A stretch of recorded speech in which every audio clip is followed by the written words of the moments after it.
what we're missing, man, is really a lot more of the deeper stories of struggle, fighting through problems, fighting through depression, fighting through hurt, celebrating victories, fatherhood, motherhood. Where is technology going to take us? Because it's moving so fast, and you're either with it, you're kind of learning it, or you're fighting it. Right? And I think the last thing of fighting it is you'll be a dinosaur. You're going to be extinct. So where that gets tricky is if you present yourself as a Christian rapper, even though you don't want to be this, people put you in the slot of leader because you're a person in front of you. So you're going to get asked questions eventually that you may not have the answers to. This is James Rousseau, a.k.a. Trig, and let me welcome you to the Corling Solutions Show. All right, y'all, welcome back to another episode of Doc and Trig. It's called The Inside View. We go through a lot of the inside aspects of the Christian hip-hop ministry and business. It's myself, CEO Trig of Holy Culture, and my man Doc Watson, co-CEO of Reflection Music Group, which hosts such artists as Brino, Don Reddy, Marty, D1, Derek Minor, Cannon, 350, Tory Deshaun, B. Rose, Paris, Cariz, and anyone you know that raps almost. That's right. So that's right. Watch out, labels. So on this one, man, I thought this one would be fun for us to go through kind of the past, present, and future of Christian hip-hop. Let's start with the past. What do you remember most about the early stages of Christian hip-hop? That I was a part of or that I wasn't a part of? Either. Not a part of, or when I wasn't involved in it yet. Like, I remember, so in the 90s, 95, 4 area, right? That's when, like, what we're just kind of talking about, that's when the West Coast was really popping. Yeah. Were we recording that part of the convo? Probably not. Probably not, no. But, you know, basically my youth pastor kept trying to get me to listen to Christian rap. And I was one of the people that went to church, but I didn't really want to be there. You know, I hated going to church. Parents took you, made you go? Yeah, part of the rule was I had to go, right? Or I couldn't play sports and, you know, that kind of stuff. Or, you know, there would be, well, one, I don't think I had a choice. Like, I was going to church. Right. Like, yeah, it wasn't a choice. Right. But I think, you know, I grew up going to a Lutheran church most of my life. It's closest thing to being a Catholic as you can get, you know, and it's just very structured. Yeah. It was a good church, though. My grandma was there. We grew up there. Great church. First Lutheran El Cajon's where I went. And then we changed to Del Cerro Baptist. And then they launched a church called Pathways in Santee. And we were in a school called Rio Seco. That's where we went. And so we had a really cool youth group. And, you know, that one was more fun because it was all kids from my neighborhood where I live. So it was a little different. And I enjoyed that more. And we live real close. And it's Cali, so you go to church in shorts, you know. I mean, I'm wearing shorts right now, but you know, that's it. Yeah, just like that. Church, just like that. Very laid back. Whatever you think of Cali, that's exactly it. And I loved hip hop, so I loved, you know, Dre and Snoop at the time, and Dell and Hieroglyphics and all of that. And you know, there's a bunch more I liked. And I remember my youth pastor kept trying to send me music, and I guess the artists he was hitting me with were Grape Tree artists. Yeah. I didn't really know who they were. And I think he bought the tapes and tried to get, this was tapes. Yeah. And give them to me so I could play them. Yeah. And I just never, there was one I liked. They sampled, I Want You to Remember. What song is it? Get Me Up. Oh, yeah. I know what you're talking about. Yeah. So it was a really dope, that song in particular was really cool. I liked that one a lot. But the rest of the music, the production was just rough. And, you know, not because, you know, guys weren't good at producing. It's just the tools were so expensive to produce back then. So that was my first, like, introduction to even knowing Christian rap was a thing. Gotcha. Then I went to DC Talks concert. I thought that was cool. Like, you know, it wasn't for me, but I liked it. Gotcha. My main reason for going was I had a girlfriend in youth group. There we go. Yeah. Now the truth comes out. Right. So, like, I'm just being honest because I'm not gonna sit here and lie and be like, I was so in, you know, I'm just gonna be real. Like, I just wasn't that into it. And but I went to the DC Talk show and I was like, and then I did see Preachers in Disguise perform. I saw that at Calvary Chapel. I thought that was pretty dope. But yeah, probably DC Talk. It was their second album. Yep. And it was a pretty dope album, man. Yeah. Like, the production was really crazy, and I had both. I had the first and second, but that was about as far as it went. And then when I was in the military and I was producing and doing radio, anyone that knew I was doing anything with hip hop always wanted to bring cross movement my way. You know, so I got introduced to that, but once again, I didn't really listen to it, and partly because, I felt like it sounded, this isn't any disrespect. Yeah. They're dope. Like, they did a great job. Yeah. Pioneers. I mean, I have a lot of respect for that. But at the time, for me, being where I was at in life, I was like, yo, this sounded like kind of like what Wu-Tang Clan sounded like, so I just felt it was dated. What's this new thing looking like this Christian Wu-Tang? That's a line of one of their songs. I know, yeah. Well, I laughed when I heard that. Yeah. I was like, oh, they even know. Yeah. So, but it was just kind of like, still, it was an acquired taste. And this was during like Rockefeller's reign, and then, of course, Cameron. Right. And, Dre, and so it was hard for me to appreciate it because I was really into that. Right. And I was doing club events, and so I was living a whole different life at that time, like just in that world. Period. Yeah. Club life. No, that's good. Mine is not too dissimilar. I mean, stumbled across some of the groups, and no pun intended. One was the Cross Movement, man, and had a personal interaction with them that helped change my trajectory a little bit. And then in Philly, it was starting to bubble. So you had the Truth. Yeah, wasn't this where it all came? Like, weren't they all here? At that time, Cross Movement was here. The Truth was here. R. Swift was here. Swift. Truth, and they signed Cray, they signed Flame, right? Yes, they signed Cray, they signed Flame. I mean, you just had a number of groups in that. I guess that's kind of in the generation one, generation two. Once I learned about them and was starting to get into it, then I look back at some of the other ones too, like PID and Gospel Gangsters and Tunnel Rats and all them, and the whole thing going between Tunnel Rats and Cross Movement, man, and then just became like a fan, you know what I mean, and supporter, and wanting to see it grow, and I got involved in all this stuff.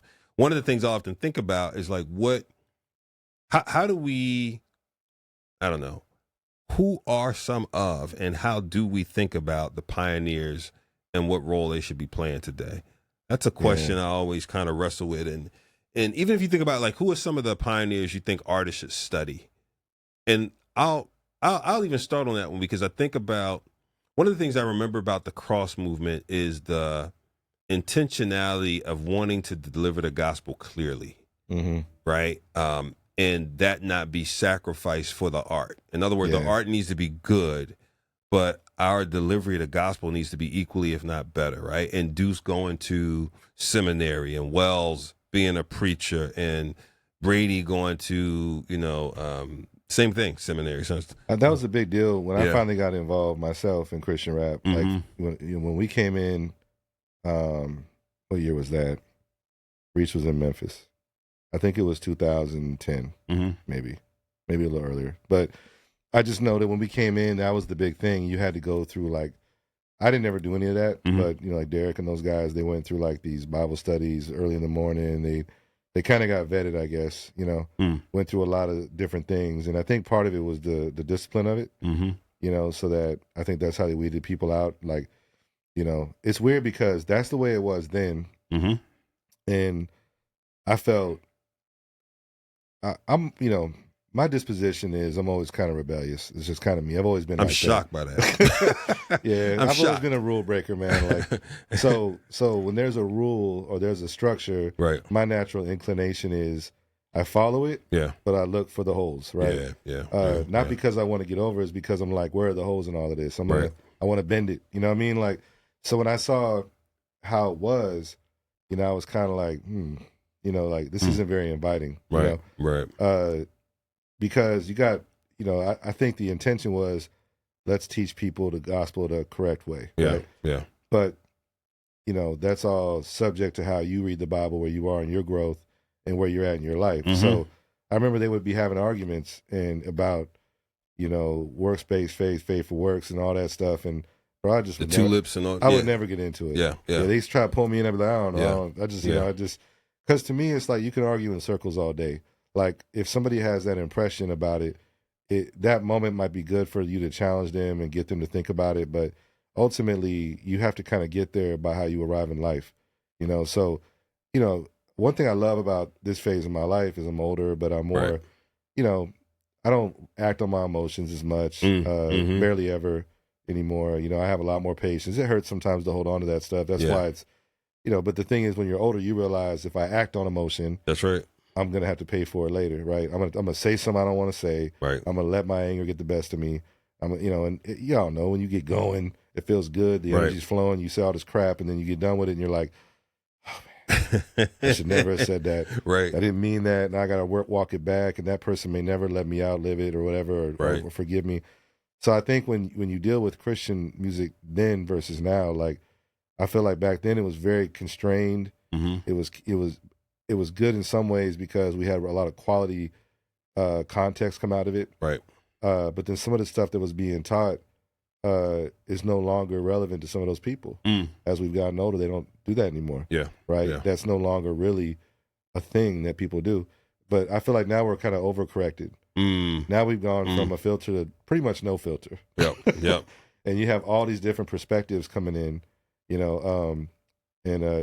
there's times where it feels like we've regressed a little bit. Yeah. Right? Yeah. Like, because I've talked to some people in music, and I can tell they just don't even really have a base understanding of the gospel. Yeah. Right? So where that gets tricky is if you present yourself as a Christian rapper, even though you don't want to be this, people put you in the slot of leader. Yeah. Because you're a person in front of people. So you're going to get asked questions eventually. Yes. That you may not have the answers to. Yes. And it's going to shock you what they ask you. Yep. They're going to ask you some of the craziest questions you've ever been asked in your life. Yep. About divorce, about abortion, about gay marriage. All that's going to be a part of it. All that's going to be a part of it. Yeah. And let me say this. Yeah. The other difference is this. All these interviews we're getting that are starting to happen, my opinion is right now they're just kind of like, oh, you're a Christian rapper, we're going to keep it light. Right. But man, eventually they're going to start asking those questions. Yeah. They're going to want to know, how do you feel about that? Right. And that's when you're going to have your most polarizing moment. Yeah. And it'll happen without you even planning it, Right. So that's the difference. I think back in the day, things were a lot more structured. And now, as far as the face side of it, not the music side. Yeah. And now I feel like, that's become less important. It doesn't really matter, well, at least not popularly. No, yeah, I don't even think at all. Like, I think there's still a segment of artists, man, that's still, and maybe they're legacy artists, but Joshua Penn, right? Jay Silas, some people that I know who are like, theology is kind of at the forefront of.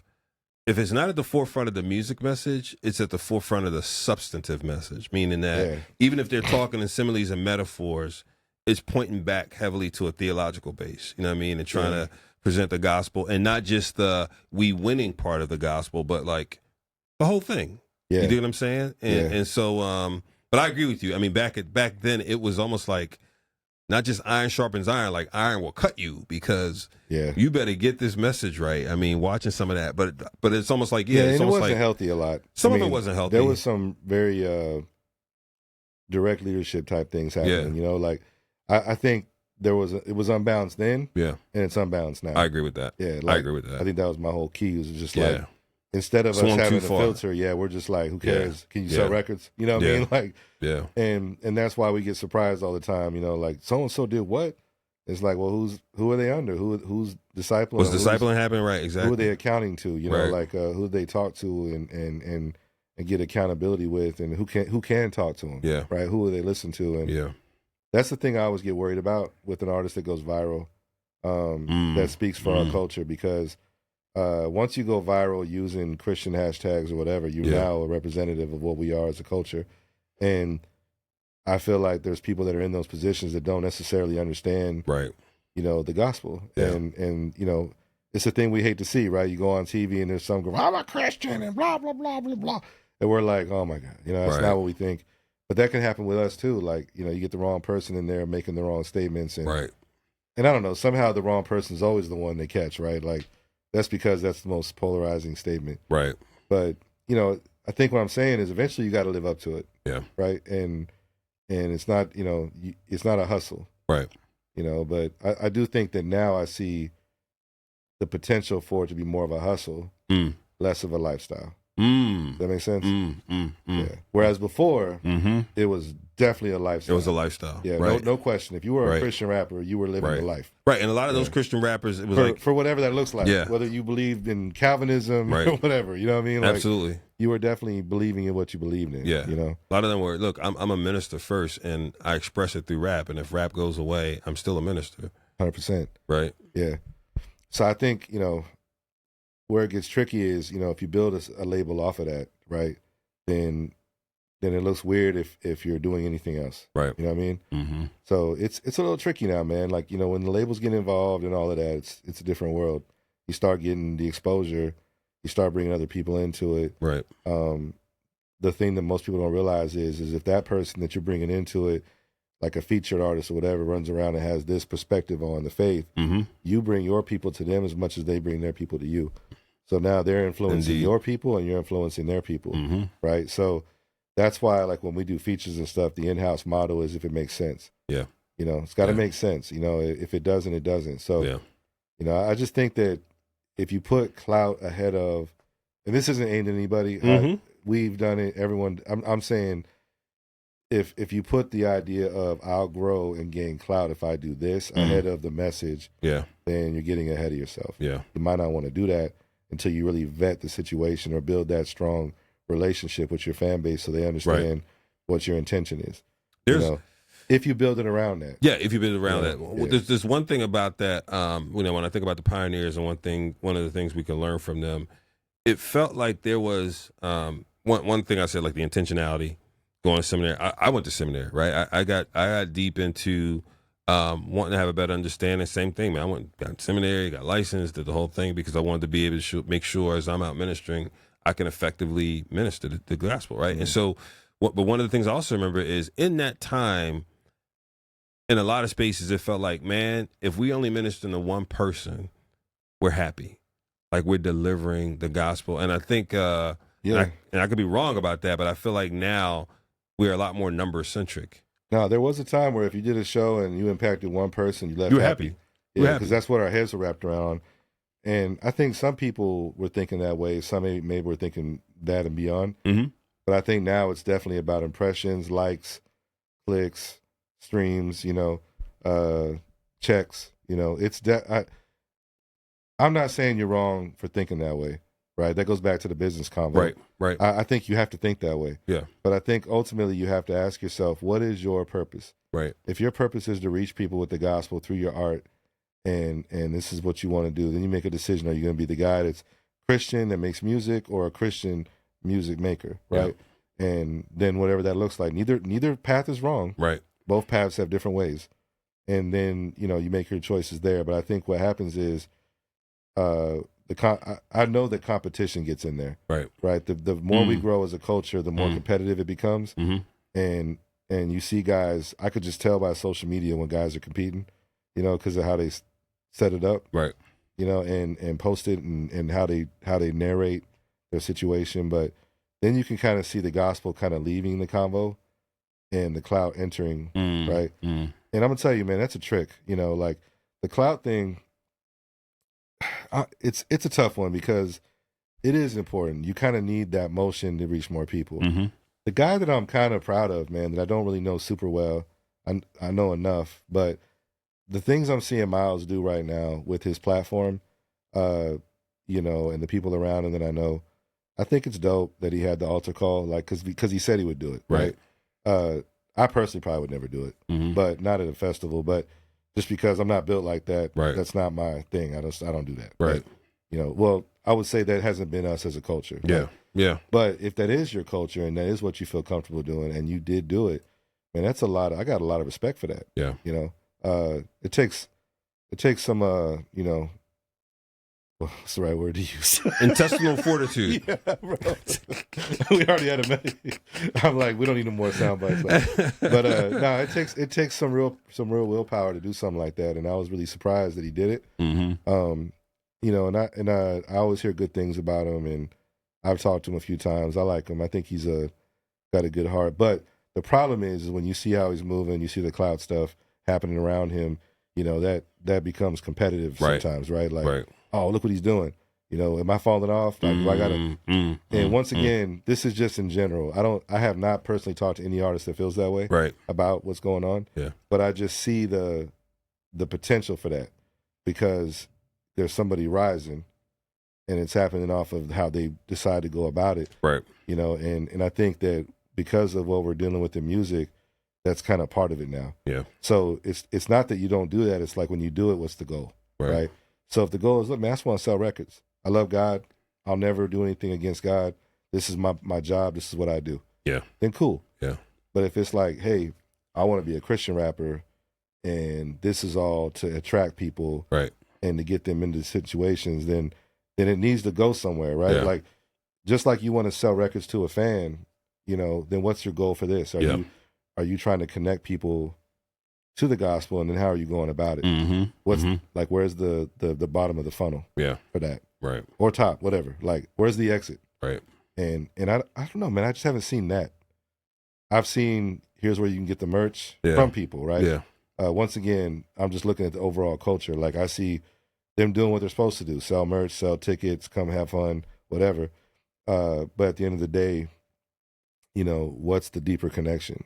I think, or does there need to be?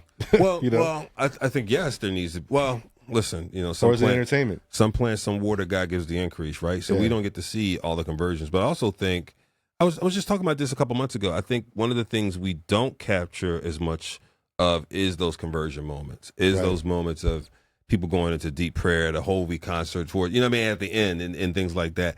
Those don't get as much time on social, if they even post it at all. You know what I mean? We tend to like the turn up moments, right?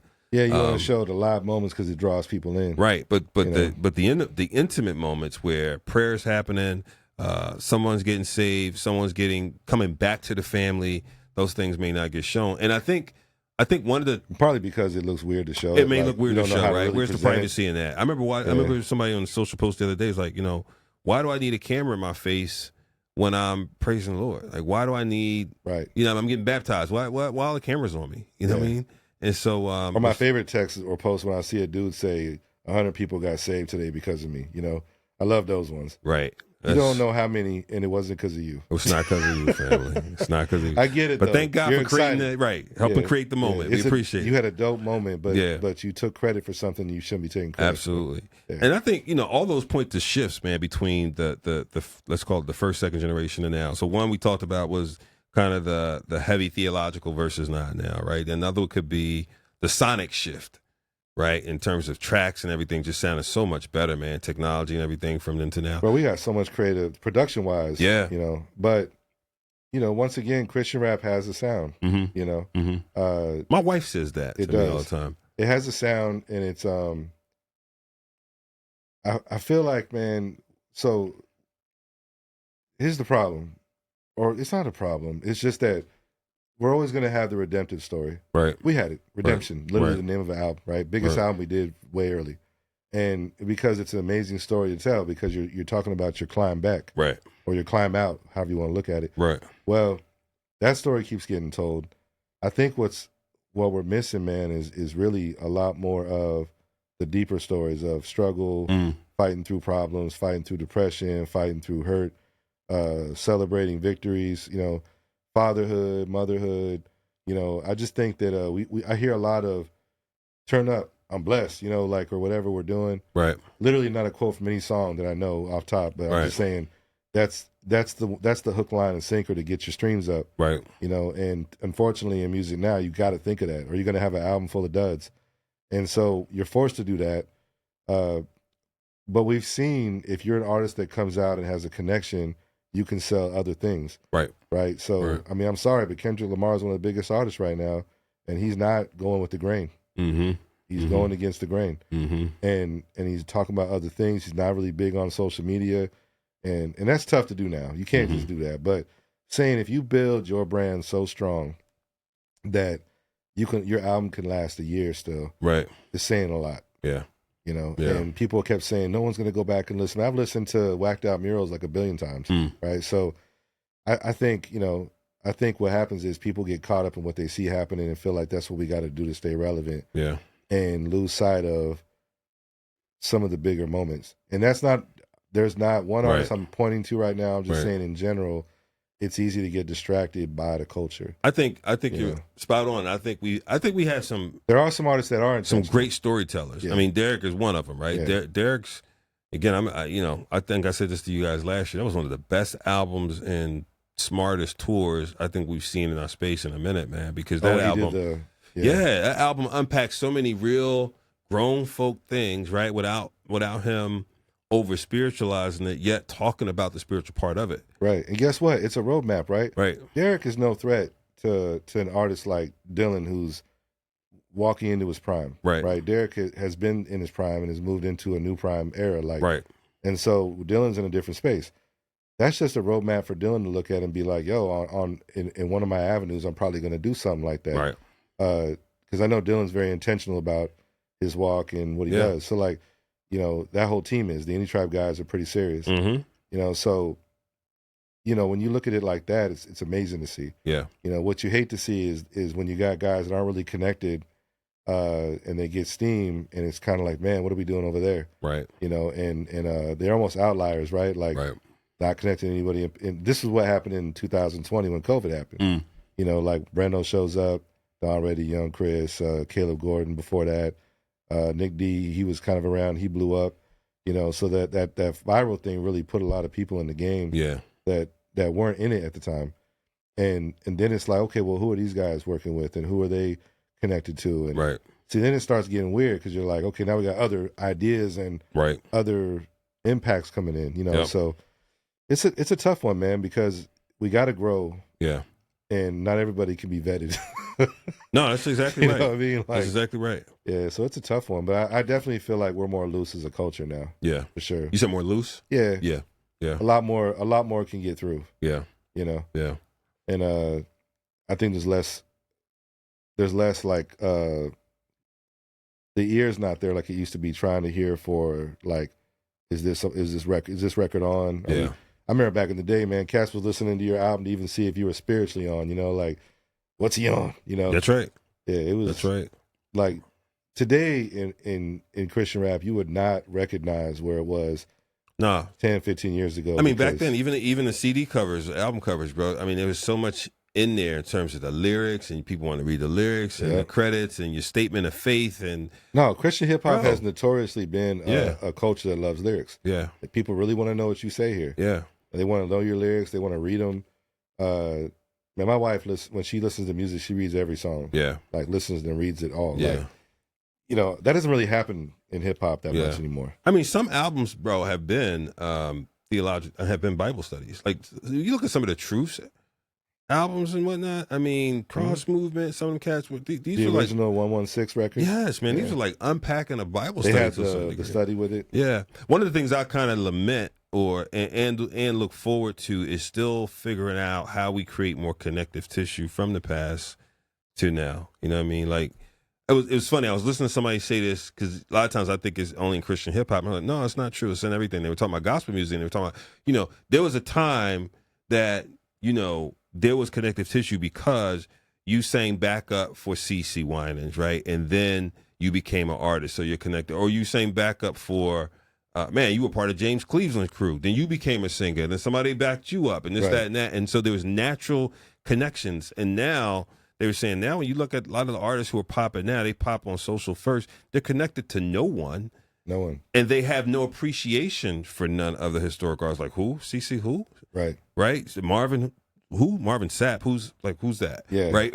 Yeah. And let's be honest, hip hop has been bad at that forever. Yeah. Like, in mainstream hip hop, they barely pay accolades to the OGs. They pretty much be like, yeah, you know what I mean? Heard of them. It's like the Method Man, Redman thing. Yeah, when they went out, like, no one really knew. Right. You know, because the culture's changed. Like, that's why I think it's important that we're looking at how to grow Christian rap beyond the church, because it lives and dies with the youth group. You know, like, I'm not saying that you can't be a fan beyond your years. I'm saying, like, that's where most emotion is. Right. Right. So, like, and most of the business is being done for the artist. Same thing for hip hop. Like, you know, if you go out, like, I don't know why they brought them out. Like, to be honest, bro, who out? Method and Redman. Yeah, the whole show wasn't built like that. The whole show was built a different way. So it felt weird that they did that. But yeah, they were let down. They're like, we'll never do it again. You know, like, but they should have been on that showcase like 20 years ago. Indeed. Yeah. Indeed. I think they knew that too. But they got out there and they was like, that's tough. When you're Method Man and Redman and no one's vibing, and you out there performing, that's a hard moment. I think their comeback was, we won't do that again. They said that, yeah. But they shouldn't. They should be doing legacy tours. Yeah. They should be doing legacy residency. They have been blessed to go beyond Absolutely.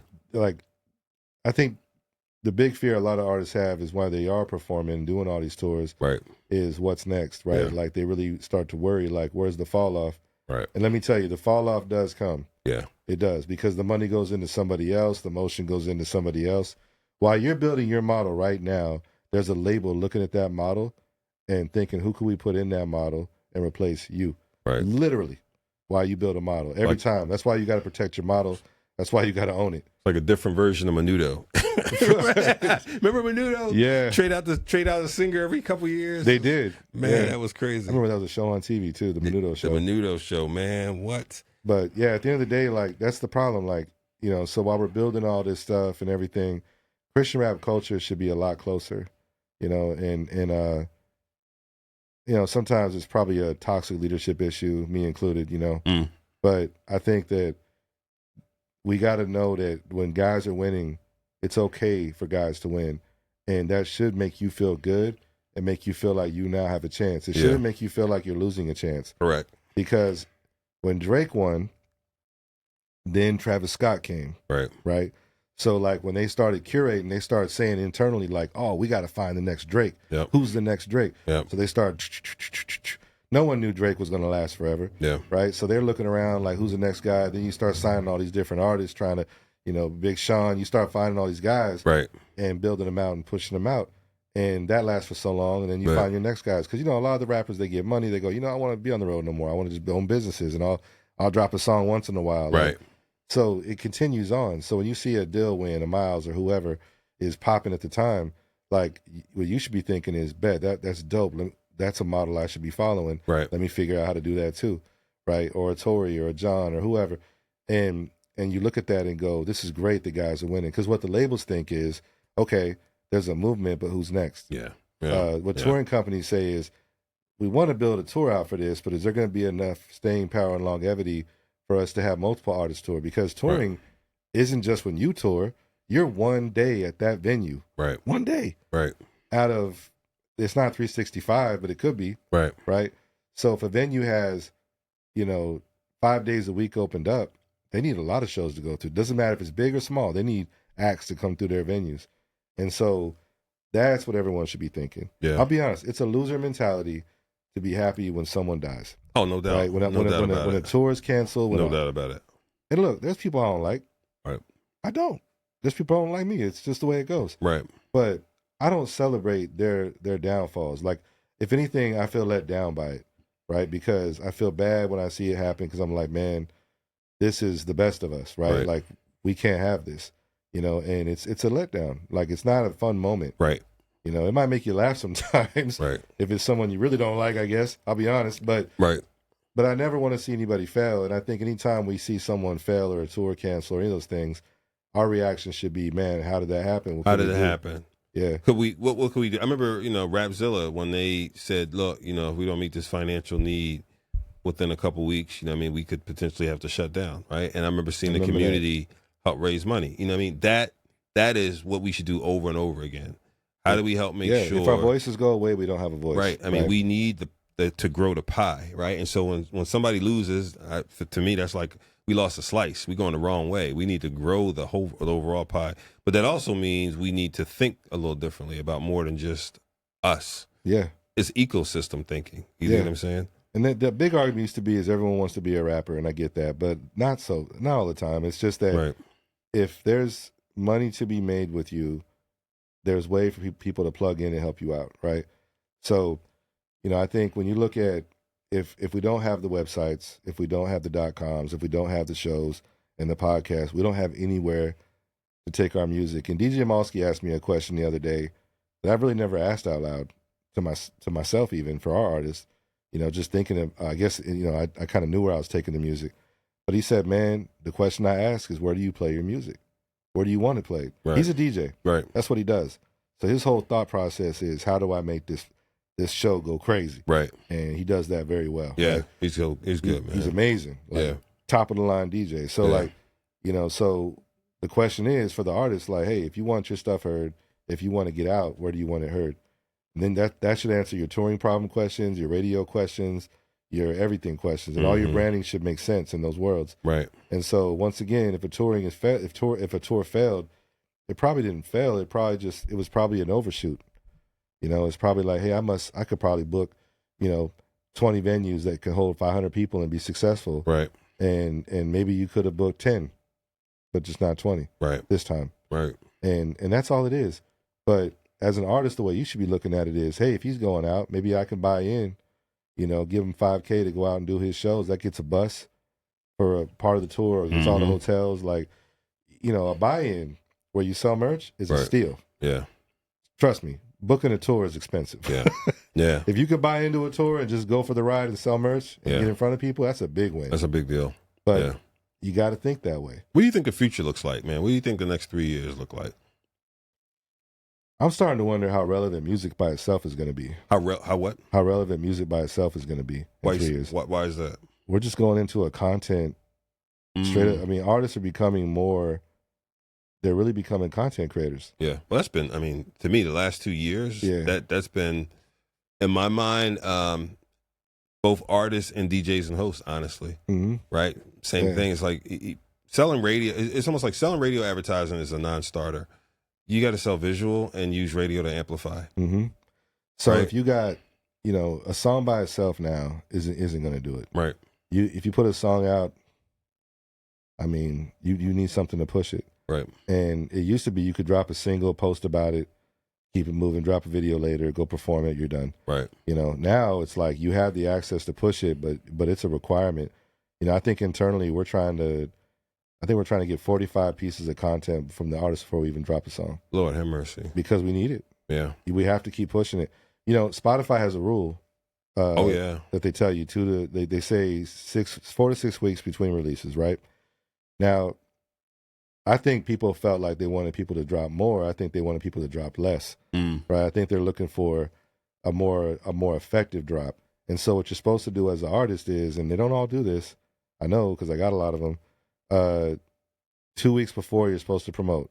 Promoting is not marketing. Promoting is talking to your fans. Right. You're talking to the people that already follow you. You want them to get behind this record, activate them, tell your friends, pre-save, send me content, whatever things you're going to do with them in that time. Right. The next 4 weeks is all marketing. And I just know for a fact people don't know what marketing means. Marketing means you're creating a demand for something that's not there. Right. So it's getting people to get excited about something that they weren't excited about yesterday. Right. So now you're trying to get your music out to people and make a connection. Some artists do a really good job at figuring out what they want their connector to be. Some of them need to evolve into that. But at the end of the day, all of it needs to be impactful and it needs to pull people in. Right. Right. So if you don't want to do that work, then you're already 2 thumbs down because that's the standard now. Yeah. And the ones that are winning are doing that very well. 45 pieces of content. Good Lord. But I remember who was it who was doing that, man? This one dude who's developed a lot of artists A&R and marketing, and he was kind of at the same place, man. And his rollout, it was a 90 to 120 day single rollout. And I remember watching it, and I remember saying to myself, a lot of artists are going to throw up on this because that, for many, seems like a ton of work. And again, for a lot of artists who, again, this is part-time. A 90-day rollout for a single, that's too much. Yeah, it was long, but... Yeah.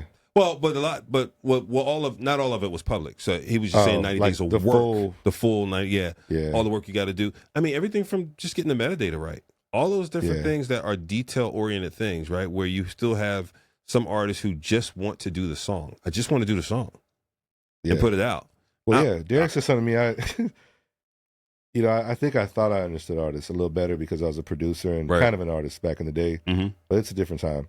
And, Derek was like, man, I just said, man, what do artists care about? Like, you're an artist, so like, what do you care about? He's like, I want to be heard, I want to be seen. And he said, man, most artists feel like when the song's done, they did their job, And I get that because that explains a lot because it does. A lot of artists feel like they can't move forward without dropping the song they completed, so they're over it.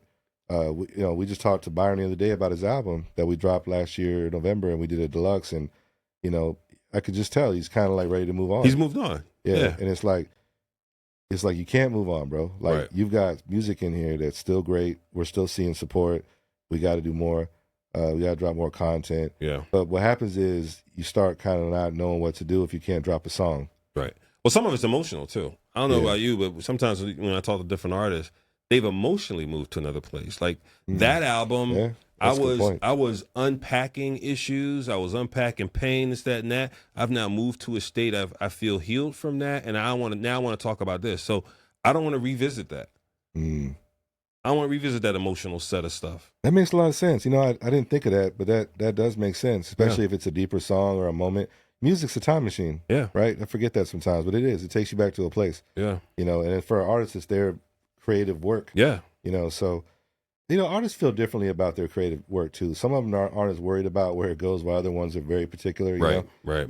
And so, yeah, I just think, man, like, I feel like what's going to happen is the content, music's going to be a lot more.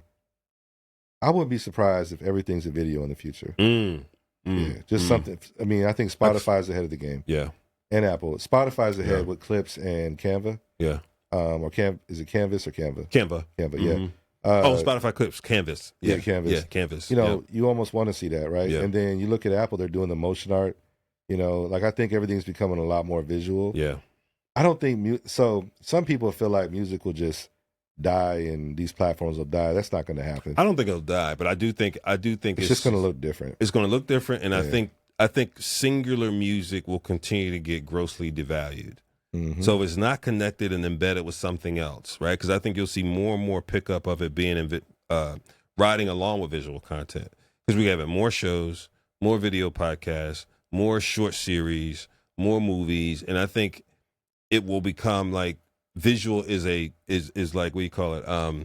The baseline. The primary. It's the primary. It's like, what? You don't have there's no visual component to it? I'm going to tell you right now, if you're dropping a song with no push, no visuals. Table stakes. That's what I was thinking of. But then here's the problem, though.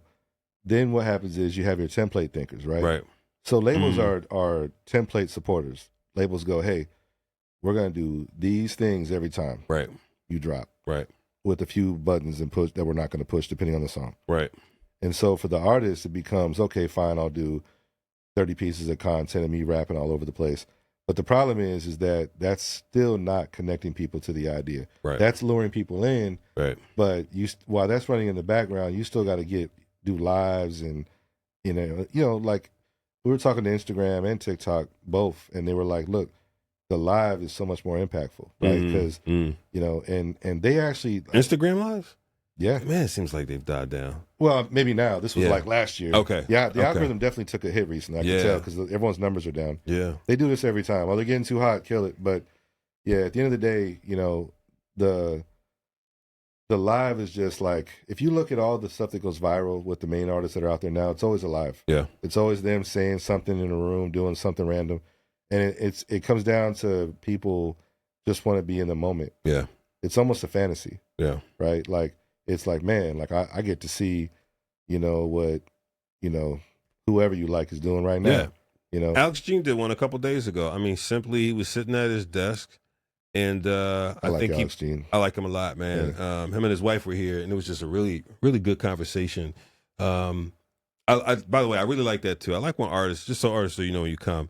I like when you bring your spouse. I like it because I like that about him. The conversation changes. Yeah, the conversation changes when the spouse is involved, right? Because you go to different places that I think are, yeah, they're always together, man. It seems like I like that.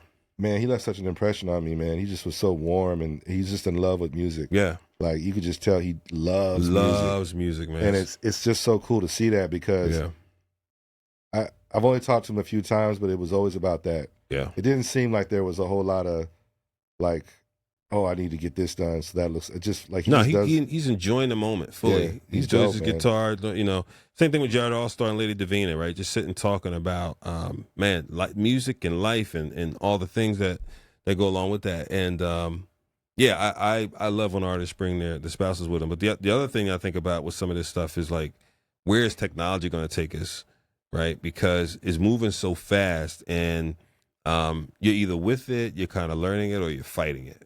Right, and I think the last thing of fighting it is you'll be a dinosaur. You're gonna be extinct. Well, you saw what happened with everyone that fought streaming. Yeah, they died. Yeah, you know, or they haven't recovered. Yeah, you know, when streaming started taking over, it was Spotify really was the one that took the lead, obviously, and they were in the colleges, right? And the colleges were getting free Spotify accounts.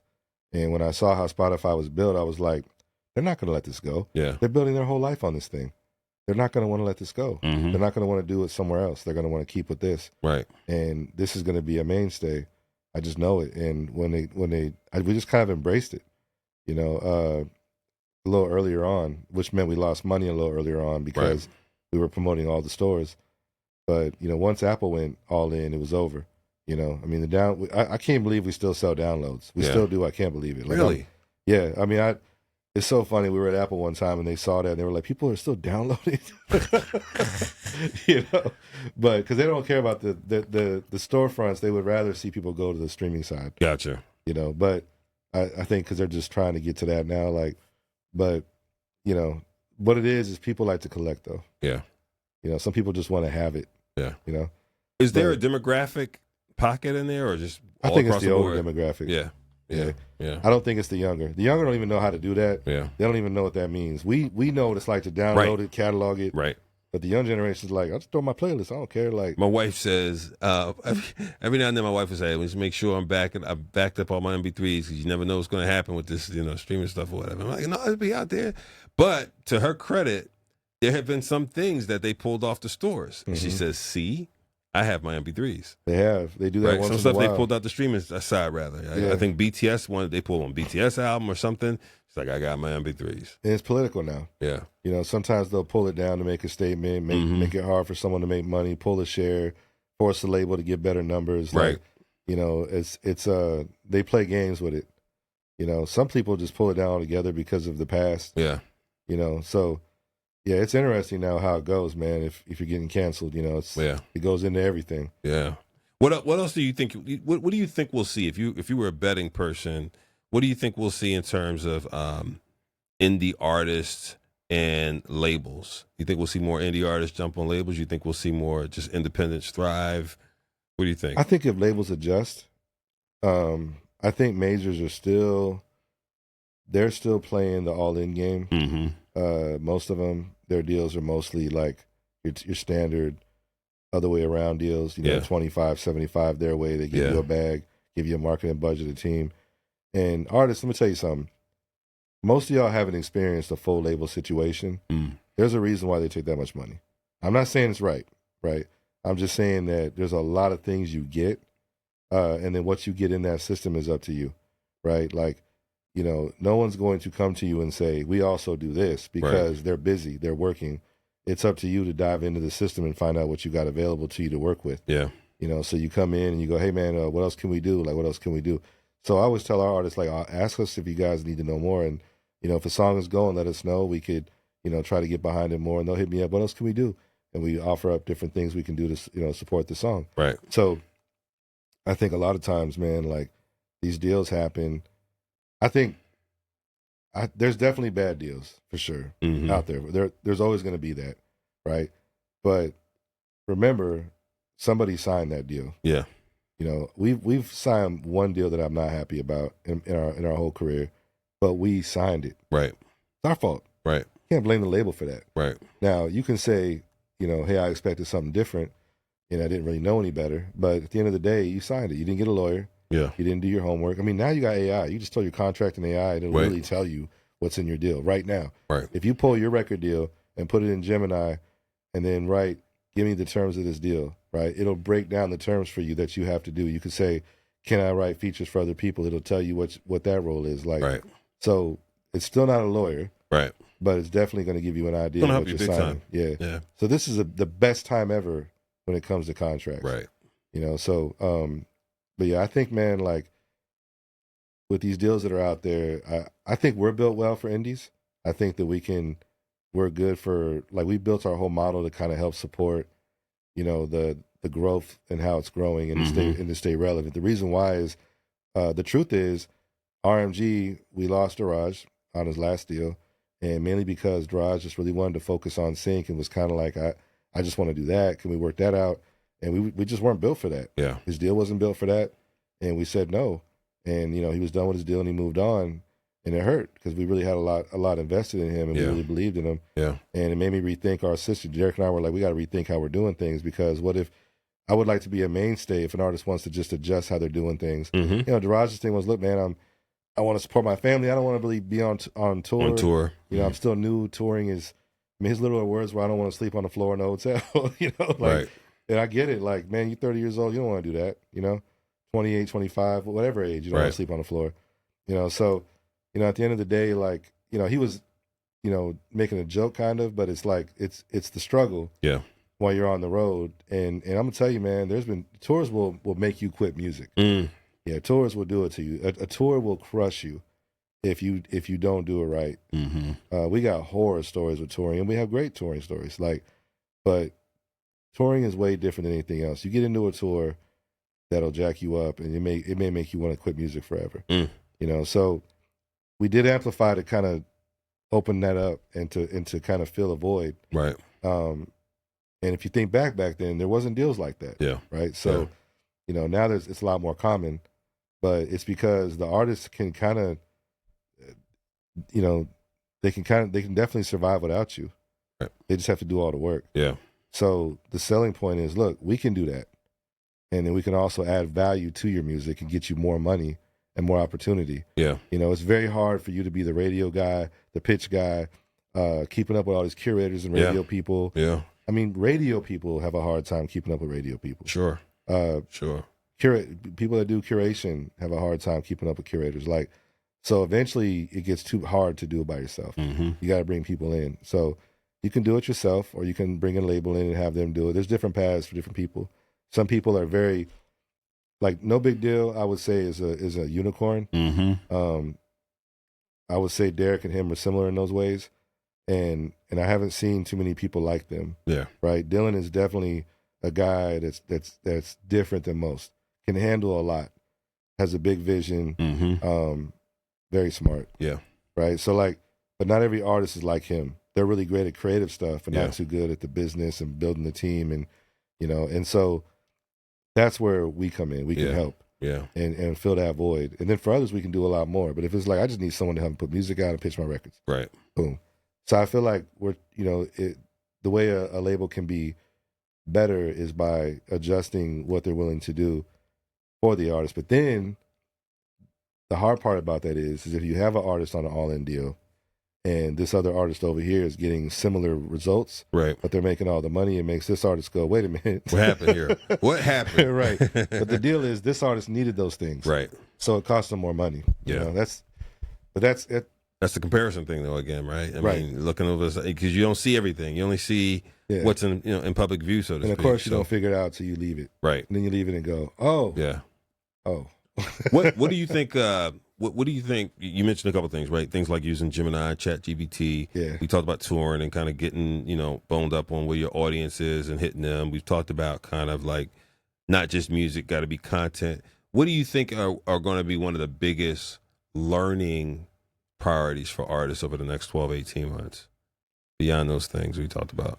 Man, look, AI, it's here to stay. And it's only getting better and it's growing crazy, right? Because it's AI. And I think it's even teaching itself. It's generative. Yeah, it's generative AI. So yeah, absolutely. It's scary how fast we got here because 2 years ago it wasn't really here. And then all of a sudden now it's here in like 15 different ways, you know? I'm not gonna lie, man. This is where it gets difficult when you've been around for a minute doing music and you got this new tool coming in, and you always got to ask yourself, what's the next disruptor? Right. And AI is definitely the next disruptor. As a business person, you have to be prepared for disruption. Right. And if you don't want to deal with disruption, get out. Just sell your company and let someone else deal with it. Yeah. But disruptions are going to happen every 3 to 5 years. Now the last time was NFTs, but they died out. Yeah. I was kind of glad they died out because I was like, I don't get this. It's like, I struggle with NFTs. I felt like it felt like a Ponzi scheme. I'm like, I feel like I'm a pretty decent person, right? In terms of being, kind of smart. And I said, why can't I get my head around this NFT thing? Yeah, you not getting it makes me worried because you're a business guy. Like, I had to turn into a business guy. Yeah. So like when I saw it, I'm like, okay. And I'm watching all this stuff happen with it, and I'm like, I don't understand how this has value. Yeah. Right? Like, okay, I bought your photo for life.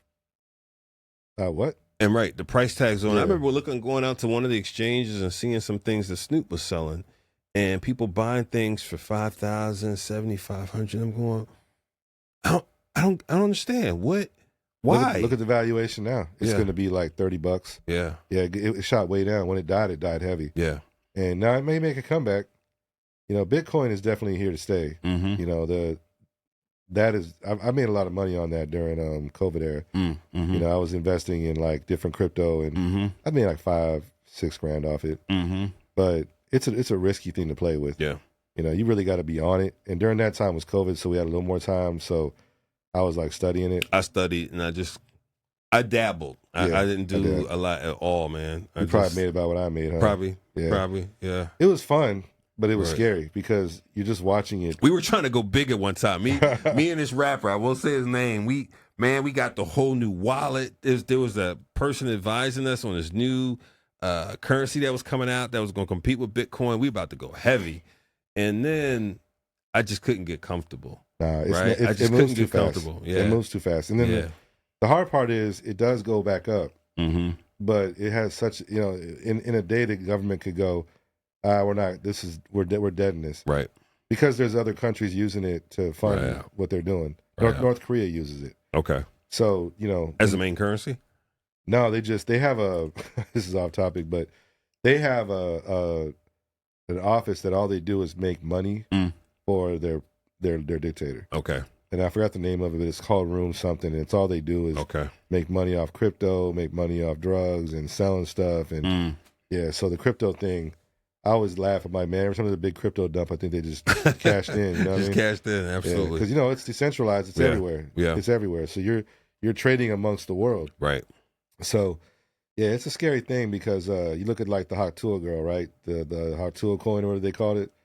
And, you know, she got, to this day, I don't get why you would invest in that coin. Yeah. But they did. And the moment the coin went live, she sold all her shares. Yeah. Wow. It bottomed out. Yeah. Yeah. And then I got caught up in one scheme. There was a guy that came through my church. It was so funny. Like, my pastor, this guy's giving away like 1,000 coins or whatever. I'm like, okay, bet I did it. And, bro, I think I made $100. And then they closed it. And the owner cashed it out. And no one got their money. Yeah, I'm glad I didn't mess with it too heavy. Yeah, me too. I'm and my wife even pulled me back at one point and said, you know, I'm not feeling comfortable. That's always a sign. My wife doesn't feel comfortable. My wife said the same thing. She would look at it and be a good sign. Yeah. Yeah. I had like the Coinbase app where you can learn and learn. And I bought it. I still have a bunch of stuff on there, but I just leave it alone. I don't mess with it. Same here. Yeah. You know, last question on this one, on the future of CHH. I often think about, you know me, man, I'm often trying to think about like the ecosystem, what's going to help us structurally, you know, infrastructure, the health of the system. When I say that and you think about the next couple of years, what would you hope for? Like, for example, would you hope for clarity of the value of the CHH market, if you will, and that driving an infusion of capital from other sources? Would you hope for big catalog sales to majors? Like, what, when you think about the overarching big picture, what do you hope for? I think I would love to see more artist ownership of touring. I think that's the only way it's going to happen. Why is that?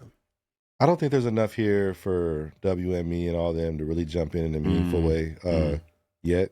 I think there's interest. I know Morgan over at WME is working hard and has probably some of the best knowledge of the space because he has a lot of history with the culture. Yeah. And he's a good dude and he cares. I think he's putting a lot of effort in. But, you know, for those companies to really want to get involved, right, there's got to be some type of sustainability for their effort. Yeah. You know, so what's hard to understand when you're creative and you're just in that world of making music is you see all the people around you because you're in the world. The people on the outside are making a lot of money on other things, right? So, you know, WME has major. I think Drake's there. Yeah, right? I mean, so if I'm working, let's say I'm assigned to Christian, and I'm working, you know, I don't know, stuff people know, Maverick City, Lauren Day, Amy Grant, all of them. Yeah. So, you know, and they want a rap act. Well, the thing is they're used to getting, who knows, Amy Grant. let's just say Lauren Daigle gets, $50 grand a show. I don't know what she gets, right? Mm-hmm. I'm just saying out loud. That's not hard to believe though. Right. Well, 50,000 and work on that or work on 5K. I'm going to make 500 or 550 or 600 on this. I'm going to make 6 G's off this. Yeah. My house payment is $5 grand. Right. And they're on my neck, and I've only closed so many sales. I'm going to. Now, I don't know if you've ever been in those offices. They're stressful. I haven't. Yeah, there's horror stories that come out of those offices. WME? Yeah. Just in general. Like, booking offices are very high paced. Yeah. Very, it's a sales driven environment. Yeah. I don't know if you've ever worked in, I know you have, but if you haven't worked in sales. Yeah, I worked in sales most of my career. It is not low pressure. Yeah. You're as good as your last sale, right? So you have to sell. And, look, what happens to the lower grossing acts, not just Christian, but, anything else, an R&B artist who's not popping yet or whatever, they work on them, but they lump them into everybody else. Yeah. I know because I book shows, and I'll get the emails, and they'll send me 8, 9, 10 artists, different pay scales, different things they want. And I look at it and I go, no, yes. You know what I mean? Like, that's it. Yeah. And then what the crazy part is that this is why also,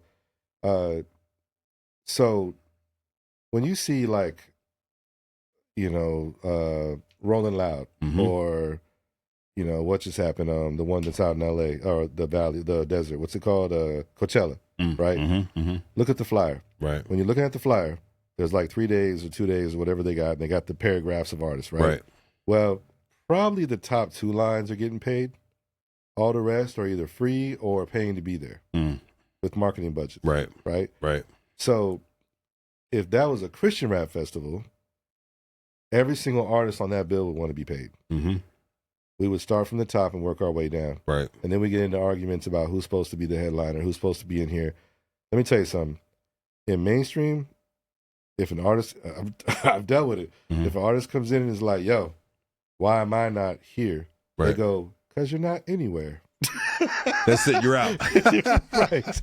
Like, oh, my God. Listen, like there's too many options. Yeah. Right? There's too many options. And if you aren't the seller, if you're an addition to, I could put anyone there.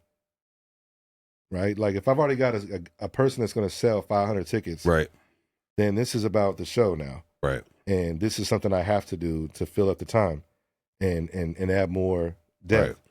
Right. But if you're not the headliner, you're just not the headliner. I don't care about your streams. I don't care about your views. Right. I care how many tickets you're going to sell at this show. Right. Right. Like, and if the ego starts to come in, I'm already knowing that's going to be a tough experience for us. So you're out. Yeah. The people will just be like, And I'm telling you, man, it's cold. Like it's. So you think for us, the artist-driven tours changes that dynamic with the artist in charge, taking more accountability top to bottom. Think about it. If the artist owns the tour, they own the tour. Right. Now, when you own the tour, right, what was it, Backstage, that tour? What was the one that, it was like Rockefeller, Murder, Inc., Rough Riders? What was that tour? I can't remember. But they owned it? Yeah. The artist ran it. Yeah. Yeah. Somebody owned it, but it wasn't a label that owned it. Got it. The problem is everybody wants the labels to do everything, and labels don't book tours. Right. Right. Touring companies book tours. Artists book tours. Right. Artist teams book tours. Labels support tours. Mm-hmm. They don't even sponsor tours, right, most of the time. Labels don't do that. They're already putting money into the artists. Right. Like, there's nothing to sponsor there. I'm already giving them a budget to market them. Right. So that can be part of their marketing budget. Sometimes they'll give you a tour budget or whatever, but they got to be in a 360. So, man, your best bet is go, all right, look, I'm an independent. I'm making 10 grand a month now off my music, right? Mm-hmm. We have a couple artists doing that right now. Mm-hmm. Now, those artists are already thinking, I probably should just go ahead and get a tour going. So what they did was like, what if I book a tour, get a sponsor or an investor, and then I book these dates, I put this person on, let them buy in. Mm-hmm. Now you're thinking about, that's what builds a tour. Right. What doesn't build a tour is, me and 15 rappers are going to go to these 3 shows, and we're going to have this church book us for $5 grand. This church, well, that's not really a tour. That's just churches. Yeah. And they're just giving you basically an appearance fee. Honorarium. Yeah. Yeah. You have no ticket sales history. Mm-hmm. Nothing I can go in and say I can invest in that. Right. So, in short, what I'm saying is, like, it's got to be something you can invest in. Mm-hmm. So we need to be able to create different environments. That's why I'm big on the Miles, the Glow, over here in Cali having their moment. No Big Deal and Tribe having their moment. Yeah. Right. Us having our moment. Yeah. Reach having theirs. Aliens Alive. Like everybody needs moments because that creates interest and it drives revenue and investment. Yeah. So if we're gonna have investment, that's where I want to see it. Gotcha. Yeah. Gotcha. One of the things. What else? Education. Yeah. More educational type. I'm thinking about doing an Amplify festival. You've been talking about that for a minute, man. I just haven't had the bandwidth. Okay. Yeah. All right. I've been building it. Okay. I got a framework for it. Okay. Yeah. But I just want people to understand they're publishing, man. Yeah. That's such a big deal. It is, bro. It's so much. These guys got so much money out there floating around in publishing. They don't know it. You know, I'll give you one like model, right? Mm-hmm. So if you got 1 million streams on Apple Music, let's say you totally own, you produced it, wrote it, all your song, right? Put it out too. Let's say you distro kitted that mug and put it out. So it's all you. No one else is involved. You get 1 million streams. That's $1,500 in mechanicals and publishing. Right. On top of the $4,000 for streams. Well, no, Apple's going to be up to 8. There's 8 cents? Up to 8K for 1 million. Yeah. They're 8 cents a stream? No, they're 0.0265. They're higher. They're higher. Okay. Yeah, they're one of the higher ones. Okay. But they also they all pay publishing. Yeah. But it's per, stream. Right. Past a certain amount. So but if you get to 1 million, that's the average payout. So think about that, man. Like, if you've got 1,500, if you've got 10 million streams, it's $10,500 just floating around. Right. Potentially. Right. So there's a lot of money there. So if they're making more money, they can afford to do more and invest in themselves and grow the culture. Absolutely. What everyone's looking for is somebody else to come in and do it. Yeah. But the problem is if somebody else comes in and does it, then they're also going to lead the conversation. They're going to drive the situation. And that person, in my experience, if they're an investor, will probably have no idea how music business works. Yeah. And they'll lose their butt and then be out. Yep. No, that's real. That's real. I see it all the time. That's real. I'm with you on that for future development. So I'm with you on doing the Amplify thing, man. We Holy Culture will help, when you're ready. So I think next year, I really want to do it. I just want to do it really dope. Yeah. But I'm trying to figure out how to start it. Like, do we start it small, like 100 people? I don't know. Like, but I want to do something that like's inclusive to the artist, brings in people they're not used to seeing. Yeah. Music people they don't normally get to see. And people that bring like really new, impact situations to them, like things that they don't think about, because we're just in a bubble. Yeah. And it's a cool bubble. Like it's cool to be here, but we got to understand there's more to this. And if we don't invest in ourselves, then we're not going to get anywhere. Yeah. When you look at TDE, they are running a big part of hip hop right now. They are their own label first. Distributed by somebody else. Every label is distributed by somebody, right? That's the part that always gets me is people think that you're supposed to be like Universal owns like 15 different distribution companies and they use each one for different reasons, right? And that's probably more than that. But they just bought CD Baby too, So did they? I didn't see that. Yeah. So at the end of the day, like every label has a distro company. That's their partner. That's how they work. That's where some of their services are, and then they have their team that impacts the music. And that's a very normal thing, for music. So a lot of artists think that if you're me, but I'm distributed through this guy, I'm not really. It's like, no, that's what they do. That's what they do, right? Yeah. What everyone does. It's all service. It's a network of services put together already, so you can slide into that situation and level yourself up. Exactly. I don't know. It's just a tough concept for people to understand. Yeah. I have no idea why, but because we didn't do the Amplify conference. That's right. You got to do Amplify conference, and you heard it here first. Amplify conference comes in 2026, y'all. Hey, listen, $1,000 tickets. Right. This was Christian hip hop, past, present, and future. Please tune into more of the Inside View with Doc and Trig right here on Holy Culture. And tell us what you want to learn about. If we did something like that, what would you want? Right, like. What kind of classes would you like? What kind of format would make the most sense? Do you want a class on like a hands-on pub class where you literally are registering right now with us? A sound exchange class, which is we all need that, right? Like that's a very confusing topic for people, right? A distro class, like a metadata class. So drop that in the comments. Tell us what you want to learn at the Amplify conference next year. What you want to learn, how you want to learn it. You know what I mean? Because it could be virtual, it could be webinar, it could be in person. And hit us up via email too. You can send it to me, trig@holycoach.net. I'll make sure Doc gets it. Make sure you like and subscribe and tune in for the next Inside View with Doc and Trig, y'all. Blessings.